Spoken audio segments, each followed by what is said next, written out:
윤 전 대통령이 파면되면서 대통령 기록물 이관 작업도 시작됐습니다. 그런데 이 과정에서 비상계엄과 내란 관련 문헌들이 비공개 기록물로 보호될 가능성이 제기되면서 법 개정을 촉구하는 목소리도 나오고 있습니다. 보도에 양동훈 기자입니다.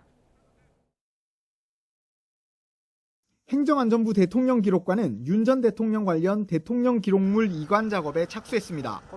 이 과정에서 어떤 기록이 지정 기록물로 지정될지 관심입니다. 국가안전보장에 중대한 위험을 초래하거나 국민 경제 안정을 저해하는 등의 우려가 있는 기록물은 지정 기록물로 지정해 15년까지 비공개할 수 있는데 특히 사생활 관련 기록의 경우 30년 동안 비공개할 수도 있습니다. 국회 제적의원 3분의 2 이상이 찬성하거나 관할 고등법원장이 영장을 발부하는 경우를 제외하고는 열람이나 사본 제작이 불가능합니다. 지정기록물 지정 권한은 대통령으로 규정돼 있지만 윤 전 대통령이 파면되면서 전례에 따라 한덕수 권한대행이 지정 권한을 갖게 됩니다. 그런데 이 과정에서 12.3 비상계엄 관련 기록물이 대거 비공개로 묶이는 것 아니냐는 우려의 목소리가 나옵니다. 계엄 관련 국무회의록, 계엄 상황일지 같은 내란 혐의를 밝히는 데 중요한 자료들까지 봉인되면 수사에 차질이 생길 수 있기 때문입니다. 과거 박근혜 전 대통령이 파면된 뒤 황교안 대통령 권한대행이 세월호 참사 당시 대통령 7시간 관련 청와대 문서들을 지정기록물로 지정해 논란이 됐습니다.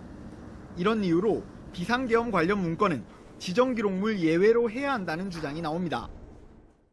지정 기록으로 보호하는 거는 대통령의 정치적 역할들을 이제 보호해주기 위해서 그러는 건데 파면의 가장 핵심 사유가 이 계엄과 내란인 거거든요. 보호할 그 이유가 사라진 것이죠.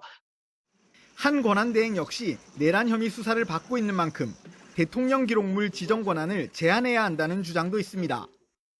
대통령 기록관장에게 권한을 부여하고 위원회 같은 것들을 만들어서 심의하도록 하는 절차를 법률에 규정하는 것도 하나의 방법이라고 생각을 합니다.